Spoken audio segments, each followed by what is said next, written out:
Hello, wall. It's time again for Light Stop.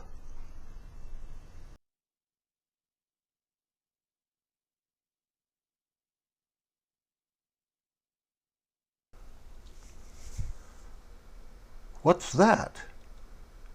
Why, it's the nation's Capitol building. It's where this nation's senators and representatives... Oh, wait a minute.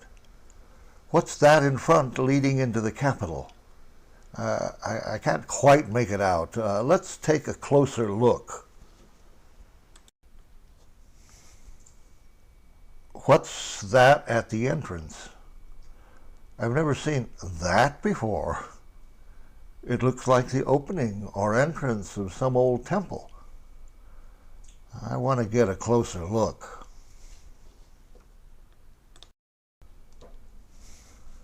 Why, that's not the Capitol building. That's the Pantheon, the ancient Roman temple. The Pantheon that housed the images of all ancient Rome's gods, or the renamed Greek gods of old. What's going on here? What's that doing here at our nation's capital?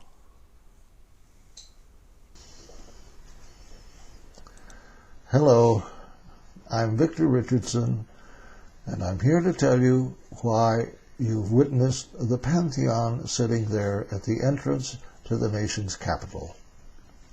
What you saw was the actual Capitol, the true building upon which the nation was founded, the place or temple, if you will, where all the nation's gods are represented according to law, when the ancient Greek and Roman world was reintroduced, though this time in the name of Jesus Christ, the Creator, quote unquote.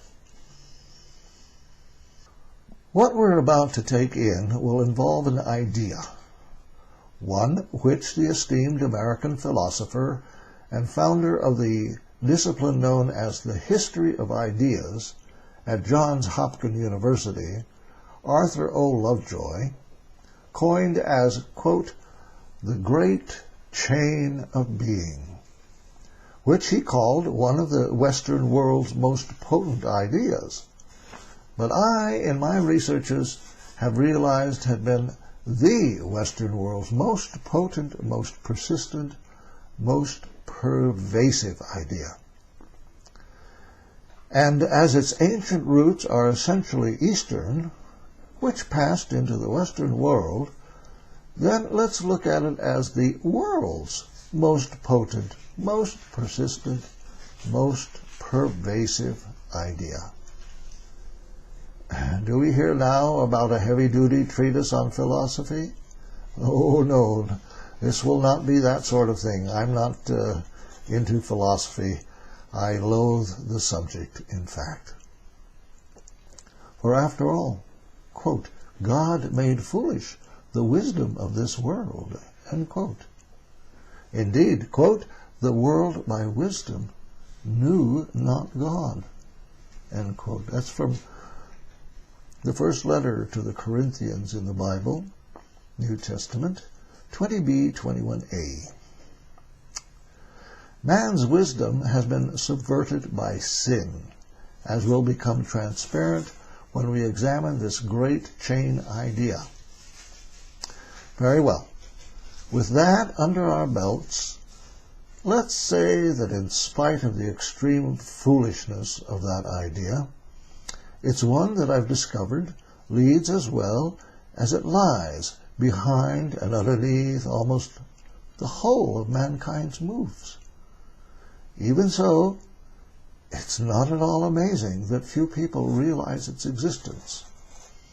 After all, invisibility is often the product of completeness, as when a presence is so pervasive as to leave no viewpoint, no trace with which to become aware of its presence, especially when one's frame of reference is or has become part and parcel of that presence.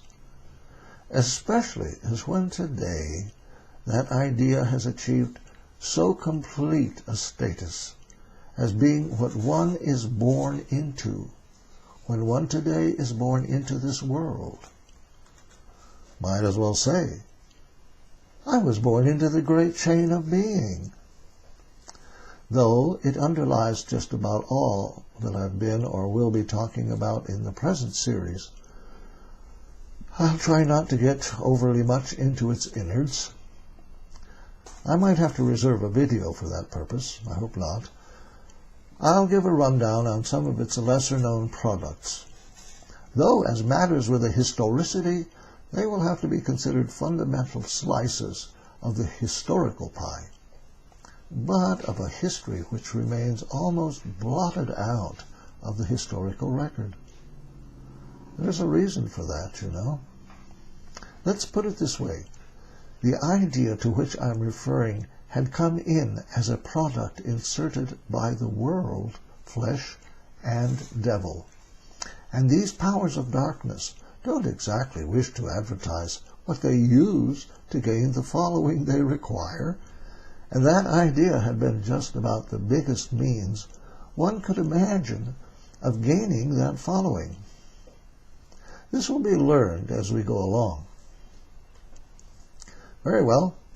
Before getting into the subject of this video, which will be an examination of the nation's founding document of the Declaration of Independence, according to its singular nature or religio-political nature, the viewer will require a study. Don't worry, it'll be an easy one, I hope.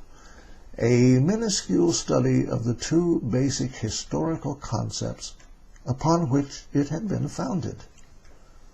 The first concept had already been introduced in regard to the idea about a great chain of being.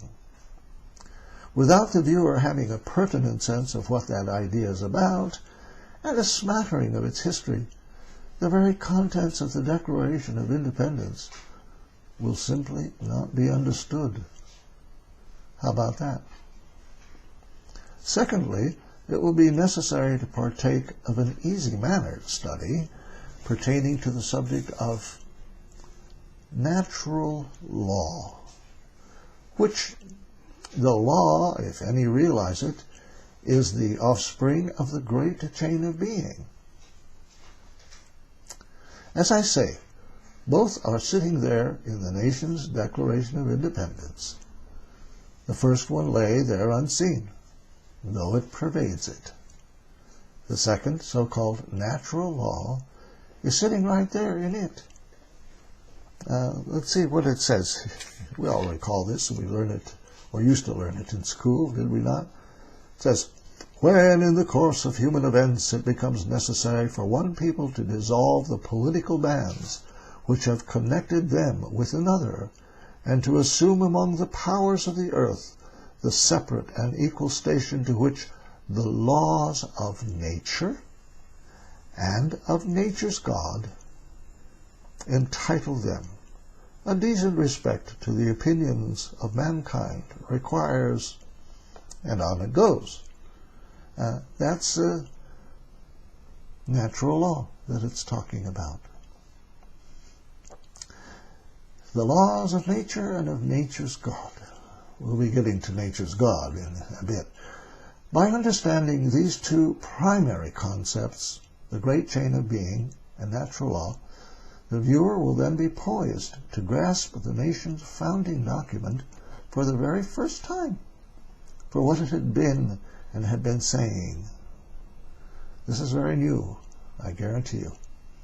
I understand that most viewers will surmise that when I insert statements about so-called natural law, I am referring in some way to the Bible. No, it's others who have inserted that totally fallacious idea about natural law. We'll also see what I mean by that. So let's immediately realize what this great chain of being is. As was taught in the previous videos on the nature of the world and of man, both the world and man were born in disorder, or desecration, as I framed it. Both are expressed in a disordered state, or tendency to disorder, which is to say, generally speaking, when there's a choice placed before man to choose between what's corrupt and what's not, the tendency will be to choose what's corrupt, though it gets very, very complex. Though the history of the world offers the clearest possible validation of that statement, the tendency on the part of the world's people will be to deny it, on the basis that the same world has produced a great deal of good as well. Has that been happening to the viewer while the viewer has been watching? And so, the latter point of view to the world's people will seem justified, balanced, unlike the former. Believe it or not, about what constitutes our tendency, we nevertheless learned that it arises from the entity within all of us. That was in the previous video on desecration, called in the Bible sin. However, that relatively unbalanced state of our being was to be countered by what God placed within man, the conscience, to counter that, quote, sin nature, end quote. The viewer learned how the sin nature, tied to the so-called, quote, powers of darkness, end quote, came to where its people became able to set in place a program to dike off, actually to destroy, the conscience of all things, through combining Freud's work with the education program they set up, the public education program that's been inserted worldwide now. As that program has been ensuing for nigh on to 75 years, one needn't any longer wonder why it seems there's come into place a sense of moral laxity that seems to be devouring all that was once able to be looked upon as order. All in all, what we're saying about this tendency to disorder in both the world and man is that what's happening in terms of an increasing disorder is geared to come about. This is to say, the obvious, both are born to die, but that God provided man with a way out of that death. His biggest of all his increasingly innumerable problems in a world where even his so-called solutions, quote unquote, give rise to further problems. So, what I'd been saying before, that rehearsal of the previous videos, is that in talking about the invisibility of the presence of the content of the great chain of being in our midst, because of its pervasiveness, the same goes for the nature of our world, and ourselves as well. Though an imagined child, born outside of, or actually opposed to this world of ours, would easily grasp the nature of this world for what it is in terms of its disordered state. As for example, that child would easily say, everything dies in that world. But here, the child would never think to observe that whole problem, or as a problem, or if so, to question why it exists as such. But rather, only in terms of defiance, we tend to seek to conquer it for the same reason our tendency is to seek to build a being in our image. It all goes back to the garden of our youth, when the tendency to be as God was born as an act of defiance. Back now to the child of the world. The thought to ask the parent why we die would hardly tend to occur, and of course it never gets mentioned by the grown-ups. Spare the child, we say. That's because its people are so a part of the whole. They have no outside frame of reference. And when one is presented as when the gospel is presented, the tendency to deny it kicks in. and is made easily believable, while the gospel is not without God's intervention, because it's man's nature, combined with everything about the world that opposes it, which opposition the idea about a great chain of being agrees with utterly and completely. In fact, it spearheads, totally unrealized, the adamant no that we respond with. All this is to say that the world's opposition to God and the fact of absolute disorder or death, if you will, go together. They're a unit. Aren't I morbid? Ooh, I thought the world was that. Especially when all this is to say that we that are of or belong to the world are like it, are disabled. Though in this case, we're disabled in terms of a capacity to view this world, or ourselves for that matter, for the nature that's otherwise presented as clear as a bell. Everything about our world is saying no to seeing it, and so ourselves as being part of it, as seeing it for its nature as it truly is, or as fixed in law, the second law. It's fixed in that great big law as unredeemable. It cannot be fixed, made to work right, but we as part of it tend to want to make that look okay, to justify it. And not even to justify it because we don't believe there's anything wrong with the fact that its broken nature means anything but something that's fixable. Hey, we say, it's nature, it's natural, it's all there is. That's all that ever enters our mind, and anything or anyone that says what I'm saying about it is just plain nuts according to us. Though this is explained in my videos as made evident by the proof system found in the Bible, which then provides a reason for accepting its declaration about the world's and the man's terminally broken state, which, though it's fortified in what the first and second laws of thermodynamics declare about the universe, including man, our authorities today, our evolutionary physicists, must deny what it's saying. Instead, they as evolutionists keep demanding that everything is becoming more and more complex. It's all growing and getting better and better, they say. This allows them to then go on promoting their theories, which they never can prove, except according to the system they have, which hides the fact that they can't prove anything. And when the news comes in, like it had in August, whereby it had been possible to realize that the whole cosmos is dying, boy, that's the last you ever hear about that.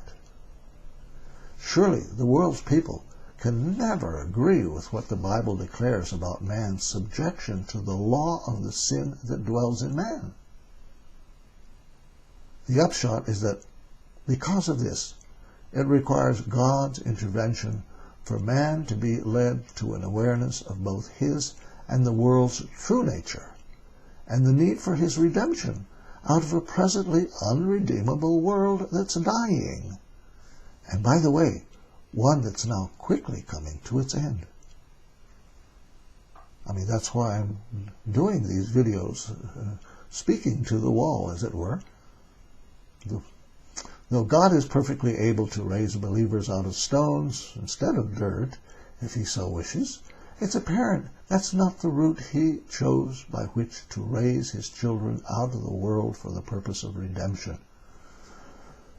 This video series, in its presentation of its body of truth, is but one, well, and by the looks of the response so far, a very small one, of God's innumerable operations by which he chooses to bring his children to a sufficient, and that doesn't necessarily say a whole lot, but a sufficient awareness of the world and man, through which steps he draws his children to realize, 1, their terminal state and what that means about where they'll have to end up, and 2, their need to repent the deeds in opposition to God they've assuredly committed, and that will get them there, because outside of God everything about us is sinful. Now, outside of just about everything, the next thing the viewer needs to know is about the ideas that make it in this world. Forget the small stuff. I mean the ideas that make it big time. And remember, it's ideas that run things. They're the drivers, and the extent to which they agree with the world, especially the degree to which they offer a seeming redemption of the world and man, as does the idea about evolution and its survival of the fittest, will be the extent to which they make it to the top of the heap of our idea pyramid. In other words, there's about everything I've been saying a description of a war going on, in which we find a world and its man opposed not only to God, but opposed in every way but one, to itself. Its nature, in other words, is opposition, and as the great chain of being declares, opposition unto a perfection of its meaning. That perfection, world war, death, you name it. A good thing, it says. It, along with the idea about evolution it gave birth to, with its survival of the fittest being given a great big plus, places them at the top of the heap. We, while we are burying our loved ones, eat of them as if they were honey. I'm talking about the ideas, not those that we bury. We're saying, in other words, the world and we with it are good. And that's with a capital G for good. Meanwhile, God is saying, no, it's not that. There's only one outside, as it were, outside of this world, and He is God. The Bible tells us only He is good. For we, even to say such a thing, raises from this world's people an opposing point of view. And so, hey, if there's an idea that agrees with this world and its man on every point in opposition to God, there's never been an idea more amenable than this great chain of being idea that came along in its purely soiled state through Plato in the 4th century BC, but developed into an unadulterated mess by a guy, a so-called Christian, mind you, according to the so-called church historian Eusebius of Caesarea, by the name of Ammonius Saccas. Now, with a name like that, you know it's got to be something awful. Old Ammonius, he, like a lot of his kind, were sitting in Alexandria, Egypt, cooking up a so-called Christianity mixed in with what they loved best, philosophy. This in spite of Christ's blatant warning not to do so, as when Jesus, through Paul, warned, quote, "Beware, lest any man spoil you through philosophy and vain deceit, after the traditions of men, after the rudiments of the world, and not after Christ. For in him dwells all the fullness of the Godhead bodily, and you are complete in him, which is the head of all principality and power." That's from Colossians 2, 8 through 10. By the way, here the word spoiled means to be dragged away as booty by that old pirate, the devil, along with his co-conspirators in madness, the world and our flesh. So, here we see this prize catch, Ammonius Saccas, being dragged away by the devil into Plato's world, who then mixed into his philosophical brew a little Aristotle, a little bit of the Stoics, and previous pioneers in inanity, and he came up not only with Neoplatonism, a new Plato, but he landed 2 prize students to boot. One of them had been the renowned apologist, Origen, who thereafter became that alleged Christianity's most prolific theologian. He had 7 amanuenses, or copyists, churning out his verbiage day after day. It was through his prolificity that he literally flooded Asia Minor and the West's similarly spoiled Christianity with Ammonius's nonsense. Now, Ammonius, his other student of renown, had been Plotinus, who captured the audience of the Roman Emperor Gallienus, not to mention those of the West, whom Origen had missed. Together they pretty well filled the known world with this great chain idea of Ammonius, though it was not then referred to by that name. Rather was both called the scale of being as well as the idea of the good. Remember those names. Now, it's not at all surprising that all this came at the hands of a so-called Christian at a time when the term apologist had actually more to do with Christians who were being spoiled through a desire to become culturally relevant to the Greco-Roman world. And so it's not unusual that one of them would come up with an idea like the Neoplatonic great chain of being as a mixture of both Plato and what to the spoiled would look like Christ, but was not at all, of course. For because the world is opposed to God, and with its Ammonius naming Christ, it wasn't Plato that would come out looking like Christ, but Christ would come out a rehashed version of Plato. And would you think that these are ever treated by both the secular as well as the so-called Christian historians as spoiled? Never. And by the way, spoiled in this sense means no longer driven by the Holy Spirit, but by the world, flesh and devil, actually. So the church that was no longer the church that ate up Origen, and the world that remained the world that ate up Plotinus, merged when what came out of it was a falling away body that was well on the way to calling itself the Universal, or Catholic Church, that would appeal to a soon-to-become emperor by the name of Constantine, who, like these, would find in the new Christianity that had sprung up something far more appealing than the first too strict, too demanding, too opposing version.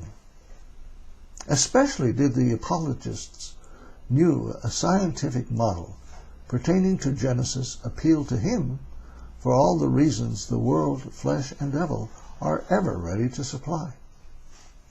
For Constantine was a revolutionary figure, or should we say evolutionary figure, because Ammonius's idea contained a yet somewhat hidden replica of the evolution thesis that would require millennia yet to work itself out. That's what ideas in the mind of man do. At least ideas that the world initiates. They're essentially a program whose operating system, the world man, had largely become an apparatus for their working themselves out to the completion of their parts. Whereas the conscience is geared toward inhibiting that primary process.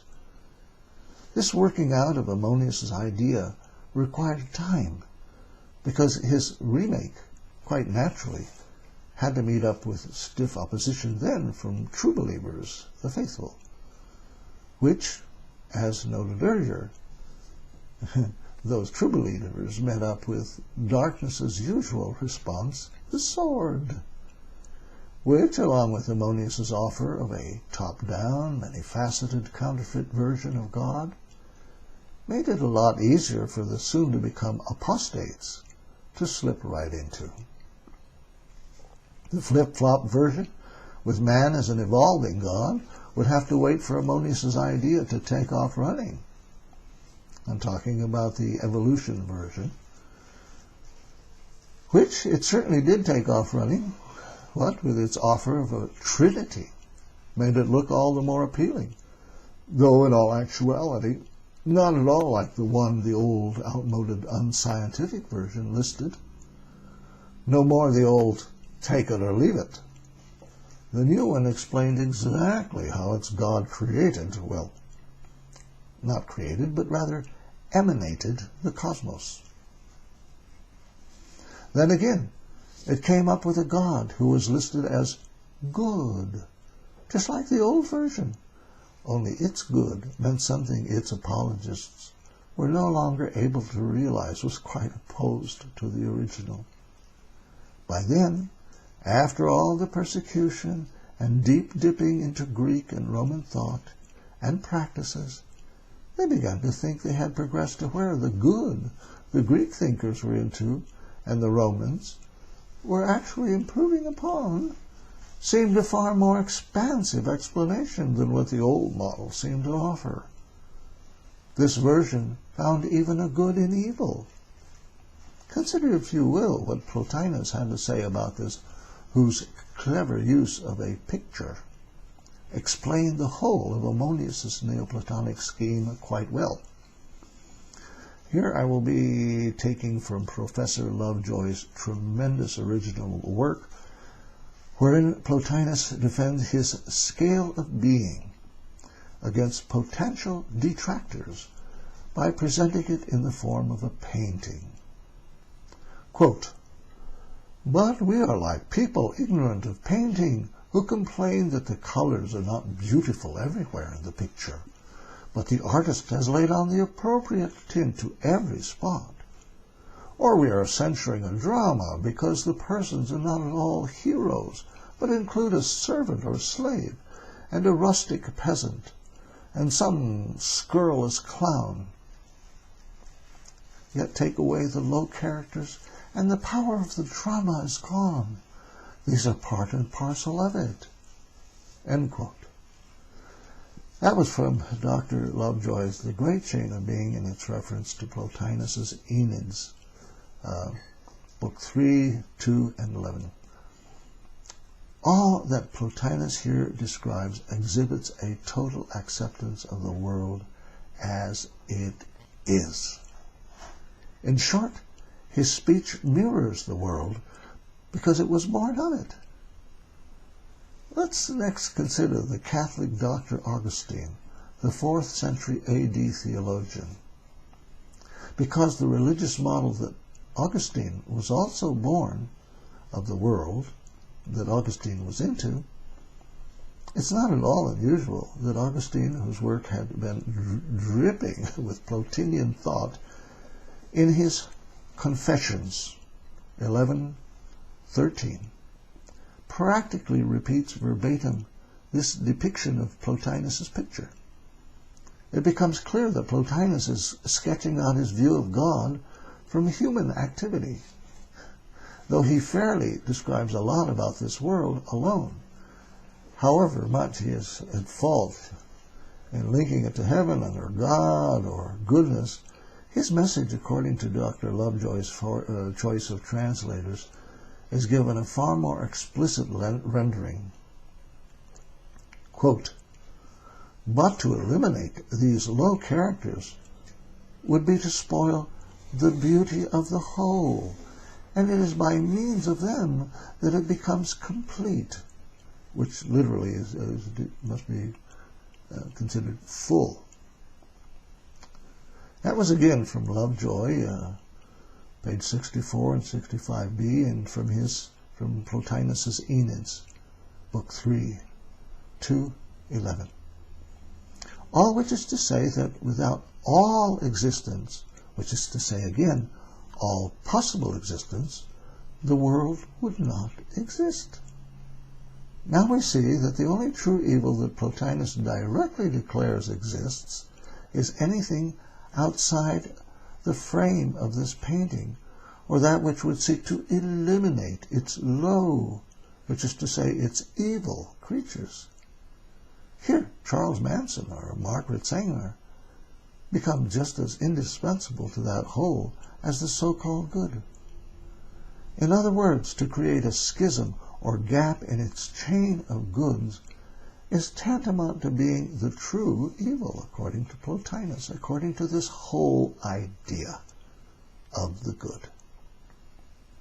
Of course, this is the world, flesh and devil, through Plotinus being justified and indirectly accusing God, who accuses the world and man for their evil nature.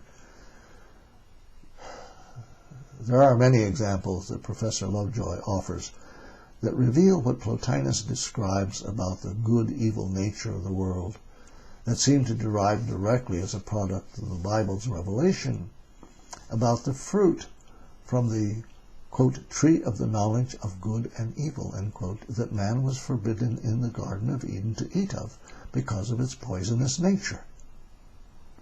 Here we are able to realize again that same fruit Satan wanted man to eat of, not coincidentally soon after Jesus' introduction of his church. Not coincidentally at all.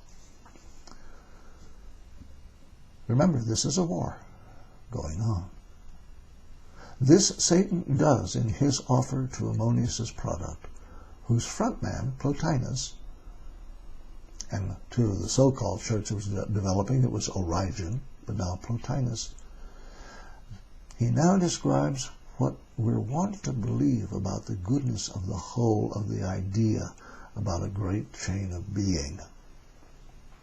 Let's now take in what this poor man teaches concerning his new Platonic view of God in the world.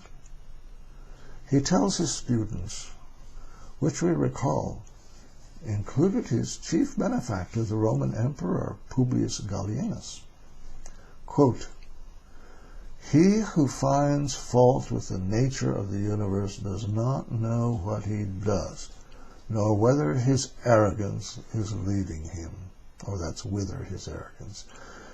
"The reason is that men know not the successive grades of being, first, second, third, and so on, continually, until the last is reached." And according to what must be understood about the idea of the good, the last is never reached. It's talking about an infinitude. But anyway, that's from Lovejoy again, page 64, from Plotinus's Eneids, book 2, 9, 13. Here we find a reference to Aristotle's, quote, scales of being, end quote, which Plotinus connects to his God, the All, which at other times is called the good or the unity. Consequently, Plotinus places the responsibility for having emanated this world of good and evil on the back of its God.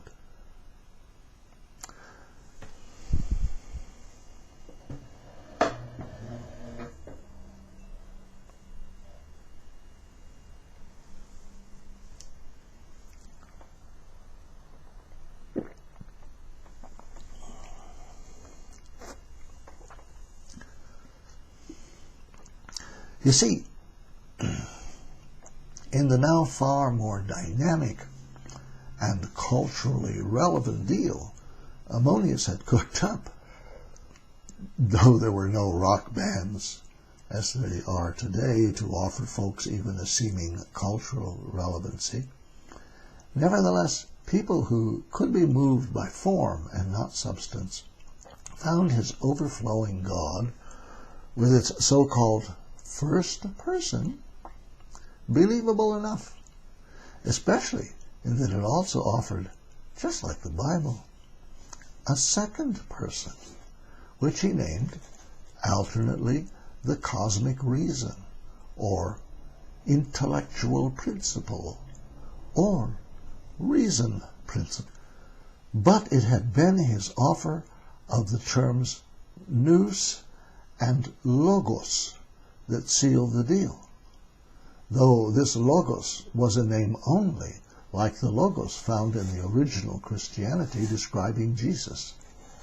Nevertheless, to these new believers, they saw in the old Greek thinkers, like Plato with his theory of ideas, and Aristotle, who Ammonius added to the deal, tools by which they supplied reason to believe Plato's Jesus as its logos.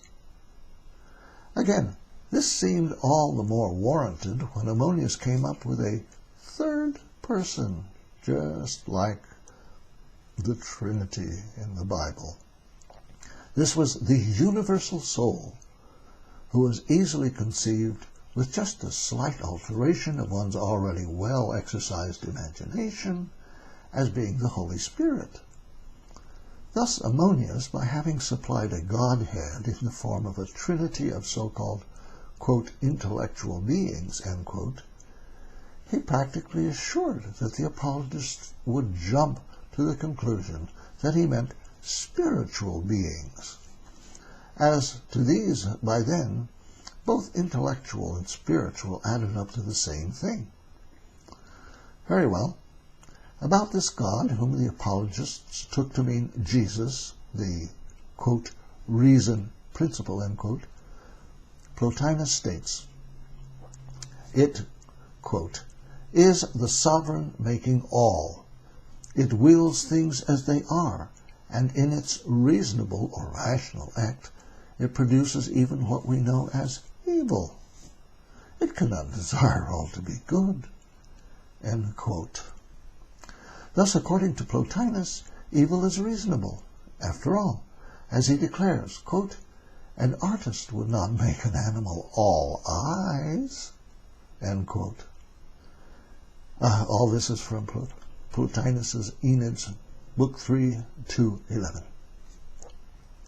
Remember, this is an idea that made it really very big in the world, and still does today, as we shall see. Okay. He is talking about an artist who would not make an animal all eyes, but what does that have to do with evil? Plotinus begins his explanation.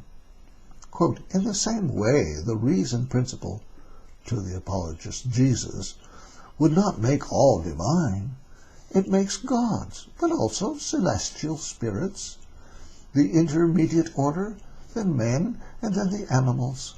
All is graded succession, and this is no spirit of grudging envy, but is the expression of a reason, or rationality, teeming with intellectual variety. End quote.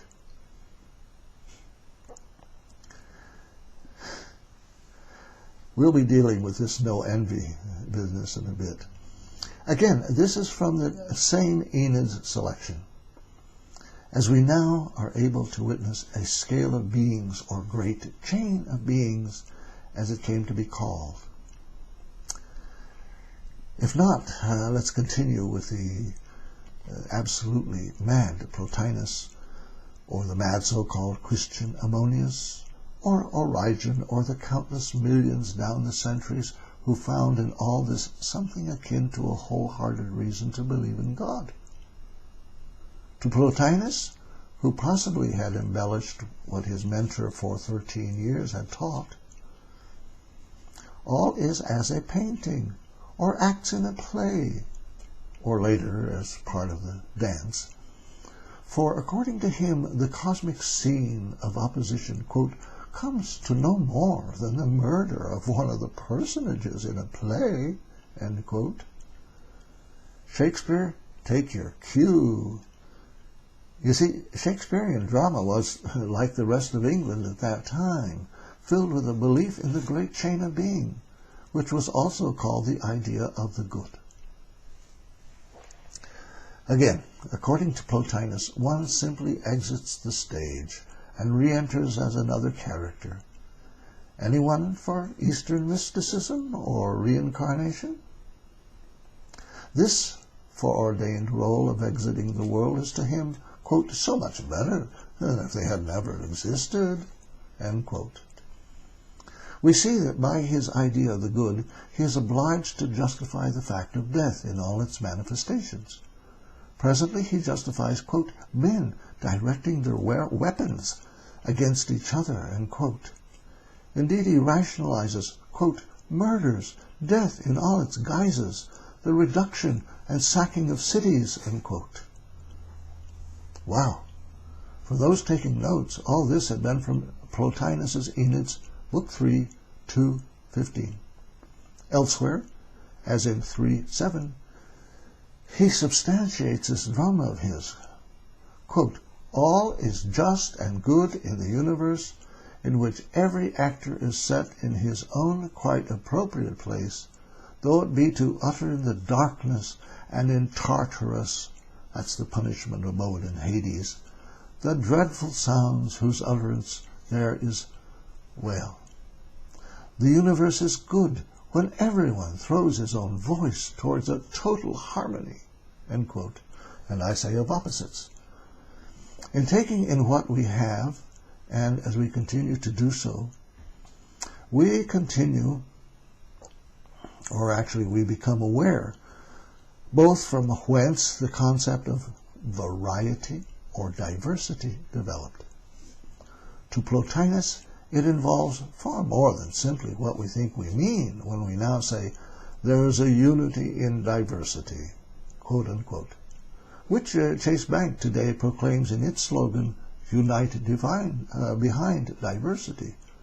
Or there's the EU's motto, United in diversity. Of course, there's the United States Declaration of Independence, which we shall be seeing says absolutely the same thing. However, that all-inclusive and ever-popular turn of phrase, much like our present-day belief in so-called pluralism and multiculturalism, is a carryover from the same great chain's idea of the good as Plotinus just now had expressed it. Believe it or not, it expresses the parts or so-called, as he called it, privations, end quote, and how they connect both continuously and by hierarchical gradations. In his uniquely first demonstration of Darwin's and Spencer's notion of the survival of the fittest, now they say that only Spencer stated that, and that's true, but Darwin's whole thesis was that, wasn't it? Anyway, the survival of the fittest that manifested as a product of the idea of the good, he recognizes Plato's, quote, world of becomings, end quote, perennial demonstration of conflict, that as, quote, copies, vestiges, and shadows, end quote, constitute what the soul must find as good, yet wrestle against as evil, which unity of division manifests as the static or fixed and eternal condition of the universe that Plotinus recommends will continue to work just swell and experience no chain-splitting gaps of disagreement, quote, when everyone throws his own voice towards a total harmony, end quote, of agreement with, for example, today's so-called Earth Charter. Ever heard of that? Or the Universal Declaration of Human Rights pertaining to the United Nations, or the EU. And as I said, we shall be learning why the Declaration of Independence, natural law, pluralism, and the long trail of appended ideas that are said to ape the so-called eternal ideas that now we are required to understand emanated from the mind of Neoplatonism's God, its so-called first person. You see, everything that constitutes the great chain's visible cosmos was originally the outflow of the infinite radiation of overflowing ideas from the mind of its God, which vestiges of, in the form of everything that exists or that could exist, for example, in any potential creature or potentiality of thought or behavior, Anyone for gay marriage or Lamborghinis bought by selling babies' limbs must be included as an essential part of the meaning of variety and of the good, of course. But when good and evil are defined as good, which is to say, when evil is good, might one not then inquire, well, what then is the good part of the good and evil? It simply disappears. What's left but evil as the good? There's no evil. It's a statement about the world that's in direct contention against God, the Bible, and all that constitutes order. Its meaning is brought forward as we read next the small print section of our contract with Plato. All in all, as he came out through Ammonius's mouthpieces, that came to be Bishop Augustine's Catholic unity. Again, according to this definition of variety, Plotinus now compares the, quote, radiation from the intellectual principle, you recall the apologist's reference to Christ, and the soul, end quote, supposedly the Holy Spirit, with the, quote, pattern aimed for that by the pantomimic dancer with his set of movements, end quote. Herein, Ammonius' so-called version of Jesus or reason principle, quote, sets up a conflict of part against part. It produces imperfect things, and so engenders a war and attack, and thus its unity can be that only of a sum total, not of a thing undivided, end quote. Now that's all, again, from Plotinus' Enneads 3, Book 3, 2:16. This speaks the truth, though it is not a complaint. Remember, the world and its man must justify this world, and man that God condemns because of sin. Allow me to insert here, or express again, what Plotinus is teaching when he talks about this unity, not of a thing undivided, quote unquote, or in other words, that there's unity in division. It's the unity in diversity theme that these days everybody's going on about as expressing the highest form of love. It requires that anything breaking into its chain of being, like Bible doctrine, be cast to Isis's John with his ready knife. This Neoplatonic concept of unity is precisely what today's evangelicals, not to mention all of mainstream so-called Christianity, are into. Now, in reference to what happens when Neoplatonism teaches that an infinite pool of ideas pour out of the all's mind, ideas both good and only a supposed evil, we see that they, according to Plotinus, hypostatize.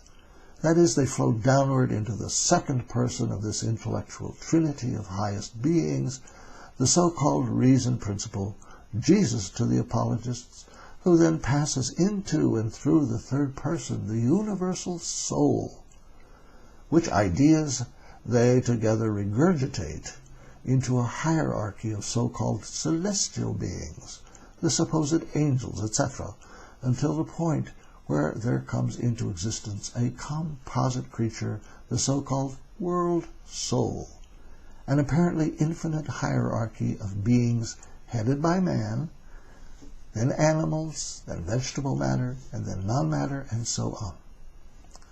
Man's nature, we are told, offers a complete duality. That is, he's offered as being composed equally of an animal and intellectual or spiritual nature.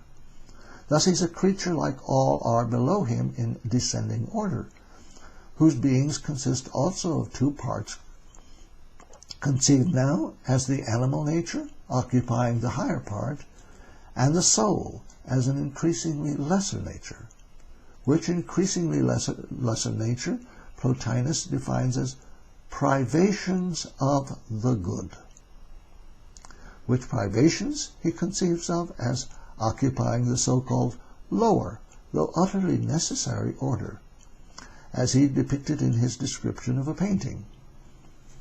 As concerns this duality, it passes down the scale as it enters even into the same rocks that Darwin's evolutionists today call for as being able to produce life, the necessary so-called, quote, spontaneous generation, end quote, that even though Louis Pasteur easily debunked, they demand simply has to exist in order to make evolution possible.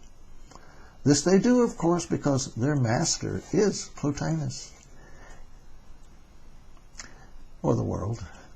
In regard to man especially, it is this dual nature that is at war with itself. It is a war of opposites in which the animal nature, or matter for that part, is always tugging man downward into depths of brute matter.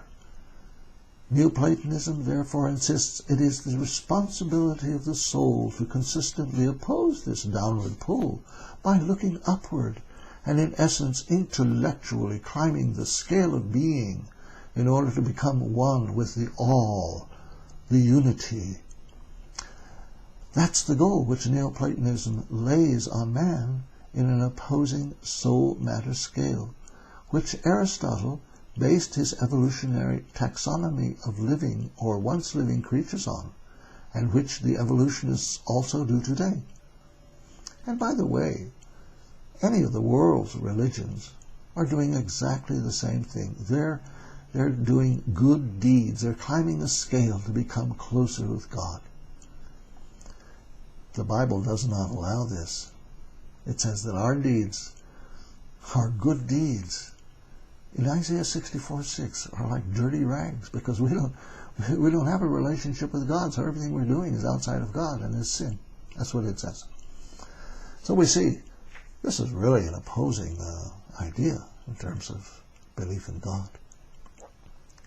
And it's what has made it down the world's history as the number one idea which man exercises and practices. I repeat, because it is important for the viewer to keep in mind that in the break between the so-called intellectual world, the higher part of the supposedly infinitely descending scale of its God's ideas, before they transform eventually into sentient matter, where human beings top the divide in which both the intellectual combines with the sentient, that the passage of the universal soul containing the presence of the reason principle, Jesus, to them, continues to pervade everything, even all that consists of all that comprises the infinitely descending list of mattered beings, which comprise the mutable, that is, entirely changeable creatures on this the given time, would be understood by a wayward so-called science as being what Aristotle conceived of as an essentially evolutionary scale, or a scale where each creature consists of a part of the lower as well as a part of its higher portion. This that Neoplatonism calls for in its continuous and hierarchically ordered chain of beings is precisely what evolutionism today demands. But the Bible refutes in its Genesis account of all creatures being created only, quote, after their kind, end quote, or as being as immutable as the Word of God.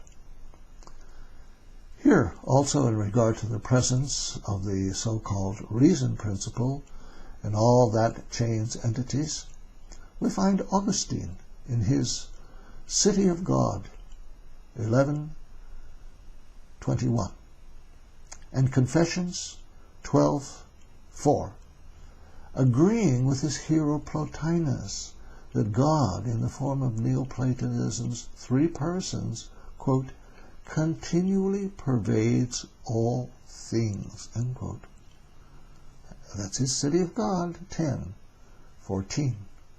That's a reference to Enid's Book 3, 2:13, which idea opposes what the Bible teaches about man and God. Now, as concerns this scale's highest creature, man, his capacity to defy matter in this supposedly eternal battle he faces comes of having received the highest degree of the presence of the reason principle within his being as soul. This presence of Jesus as reason within means that, unlike what the Bible teaches, man no longer needs to receive Jesus to correct his problem of a sin-led separation from God. Rather, all he has to do is recognize Jesus, or, quote, the light of God within, end quote, as many of the world's religions would have it, has the capacity to somehow reason his way out of this mess, this problem that Plotinus describes, as we recall, quote, as, quote, a conflict of part against part. It produces imperfect things and so engenders a war and attack, and thus its unity can be that only of a sum total, not of a thing undivided. End quote.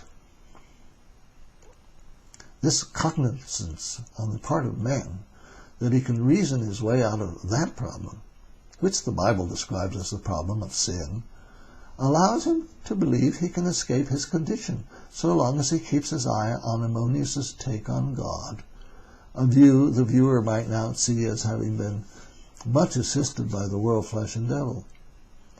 In time, when Catholicism combined both concepts, that of Ammonius and that of their developing sense of the Bible, or the so-called traditions, quote-unquote, that helped that limping sense along the way, climbing the scale came to include more and more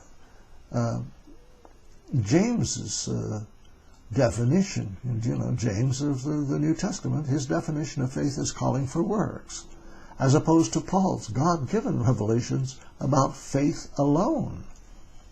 This lined them up with the rest of the world's religions, Buddhism, etc., which inclusivistic compact will be useful when the end of days comes along and demands its false prophet with his one world religion teaching pluralism's works. Thus, almsgiving and keeping an expanding list of sacraments serve the purpose that the Catholic hierarchy set itself to follow in service to a Bible seemingly explained by Plotinus's scale or great chain. Though I remind the viewer, the Bible did not include both. God is not inclusive, but the world would have him appear to be that way. In case all this remains as clear as mud, let's gain a slightly different view of what we've just learned.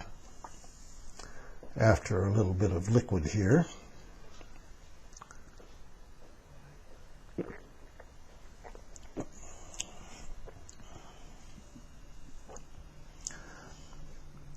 what Neoplatonism is teaching is that the universe, that is, everything that exists or potentially exists, is good because it's an emanation, something connected to God. There's no separation between God and the universe he created, which is a concept that opposes the Bible, which calls for a created world and man, with the fact of his separation from it due to the presence of sin. God's separation due to the presence of sin. And why shouldn't Neoplatonism have it that God is pervading his universe? For Satan doesn't want people to know or believe that the fall in the Garden of Eden ever occurred.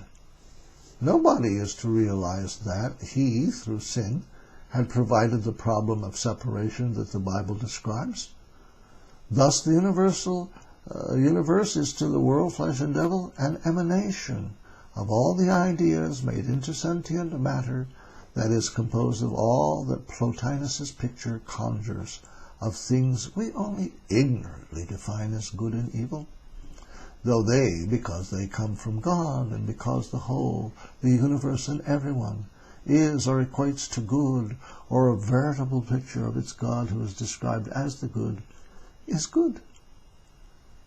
Parmenides hammers this idea home in his dialogue with Socrates, in the latter's description of the physical world. It must consist of, quote, the sensible counterparts of every one of the ideas, end quote. This is in Lovejoy, page 50, which comprises the idea of the good, which ideas exist in the mind of Plato's God. It goes without saying, therefore, that according to the logic of idiots, who are driven to produce a reason for their belief that good and evil are good, in the highest good there can be, quote, no envy, end quote. This is Lovejoy again in pages 47 and 49. For in one who is good, quote, no envy of anything else ever arises, end quote. Lovejoy again, page 47. This stuff is happening. Obviously, then, there couldn't possibly be exhibited an exclusion of any idea on the basis of its being faulty or paltry or deficient according to any standard. This we must realize, as Parmenides reminds Socrates. That's in Lovejoy again, in his reference to Parmenides 130c and e. Takes in, quote, things ridiculous or disgusting, end quote, as being the good, the ground and source of all being. That's Lovejoy, page 48. Again, there's no such thing as evil except whatever would seek to disagree or break up this picture, this chain of being. Incredibly, but not so in consideration of the fact that here the world, flesh, and devil are merely justifying this evil world. Everything is given the big lie by saying that the whole banana is composed of and thus maintained by opposing forces. Oh yes, the world that Adam inherited is composed of opposing forces unto a totality of oppositions. But no, it's not maintainable at all. According to the Bible, law, and a true science, the world is dying, that's all. In Neoplatonism, however, the soul, in a union with matter that places each in opposition to the other, forms a lifelong battle in this world, and it's the world of the wars, and not Wells' War of the Worlds, that justifies both, because both form part of the whole. Imagine justifying the law of entropy. That's the second law of thermodynamics, because it's part of the whole.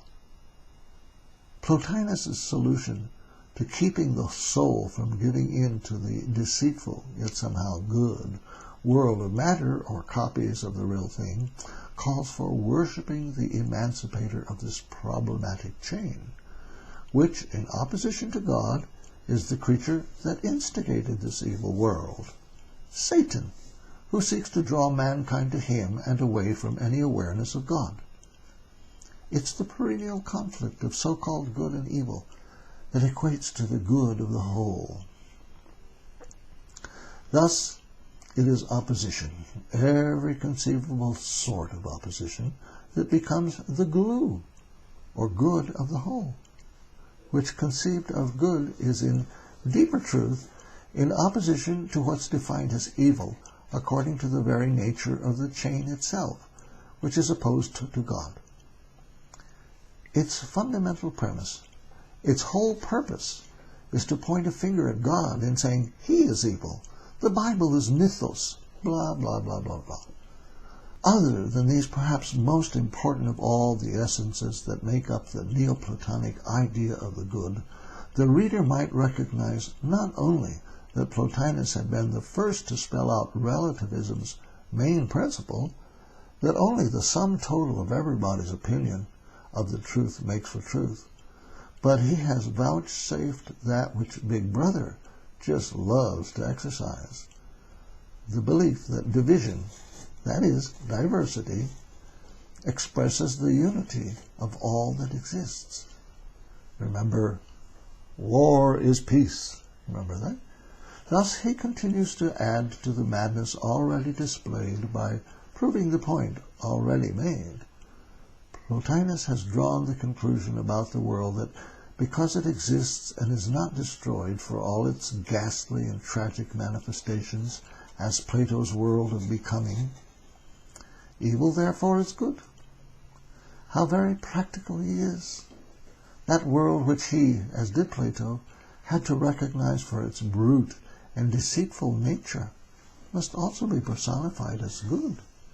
Here he finishes the job of describing its good.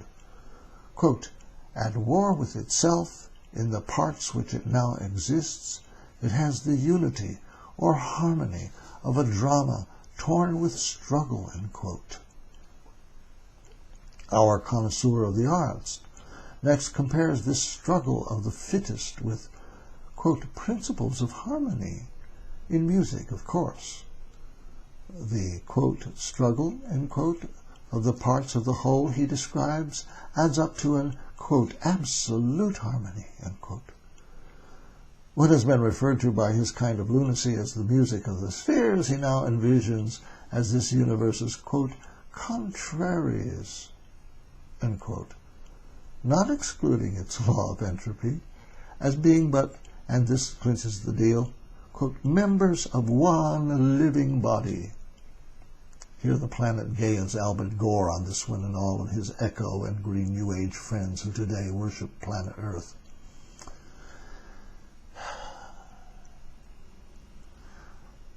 Members of one living body whose very opposition is the support of its coherence. Again, all from Enid's 3:2-16. Opposition supports coherence. In other words, division, separation, rupture, discord, bonds. Got glue, anyone? Indeed, and his heirs accept that out of chaos came order.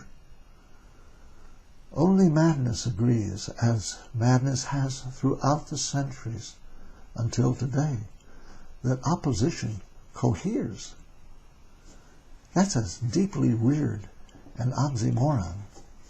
No, rather it's as thorough a contradiction in terms as only the world and its man would find reasonable. But they were warned, were they not? This is what happened when, through philosophy, they became spoiled. It happened exactly as Jesus warned through Paul. And soon we shall be realizing that through the same so-called capacity to reason, they knew not Christ. I want you to realize that according to Plotinus and this idea that consumes everyone because of its complete union with man's corrupt nature, there's no limit applied to the meaning of opposition. You've seen Plotinus advertise that fact. Murder, war, you name it. Opposition must be, according to the fact that ideas tend to work themselves out in the minds of people to the extent that they have power over them, which in this case equates to total opposition. And so, Ammonius's idea of the good equates to that, quote, way, which Solomon in his Proverbs 14:12 declares about the, quote, way which seems right unto a man, but the end thereof are all the ways of death, end quote. A total working out of that good's meaning as applied to opposition, which equates to a complete breakdown of any possibility of world order. Read the Bible in that regard as applied to the final 3.5 years of this planet, and what Jesus says about it. Quote, for then shall be great tribulation, such as was not since the beginning of the world to this time, no, nor ever shall be. End quote. That's from Matthew 24, verse 21. Hey, welcome to the New World Order. For it's the Neoplatonic chain that's the quicksand upon which it is standing, as we shall see. Upon examining next the great chain's law of the chain, or so-called natural law, as it is described in the Declaration of Independence. Before leaving the present scene, however, I, now in the role of Peter Falk's Columbo, walk to the door, and before exiting, I turn, and facing, the wall, I say, "You ought to have seen the previous video, Desecration, Part 3, where I showed what the world's elite, the chain's heirs, did to man's conscience. Add that to what you have now learned about what it is that's governing man's behavior, with its oppositions just about ready to enter full throttle, and you are now able to realize that it is these things alone which explain the berserk, out-of-control madness that's now engulfing the world." Exit Columbo as the wall begins hopefully to break down enough to realize that these necessarily increasing oppositions shall lead to the worship of the coming Antichrist, about whom it is believed he shall bring peace to the world. The Antichrist brings peace? Might as well say again, opposition coheres. This passage into a total breakdown of world order is coming about because the Platonic elite that form the New World Order believe in the old great chain saw, or common phrase, divide and conquer. Or in other words, the breakdown of the old world order, which concept is evolutionary and is basic meat and potatoes of Neoplatonism. The problem is, it is order they're perceiving as disorder that they see a need to break down. It's as if disorder were a character saying, I like myself a lot. And speaking of order, he says, it's that guy over there that bothers me no end. It's not surprising that modern-day Islam also teaches that only by a total breakdown of the world order will their so-called Mahdi be able to be introduced. And why not, when their leading intellectual elite, along with the Jewish Maimonides, were deeply imbibing Neoplatonism during Ottoman days? And so we prepare now for the next episode of the Pantheon. See you there.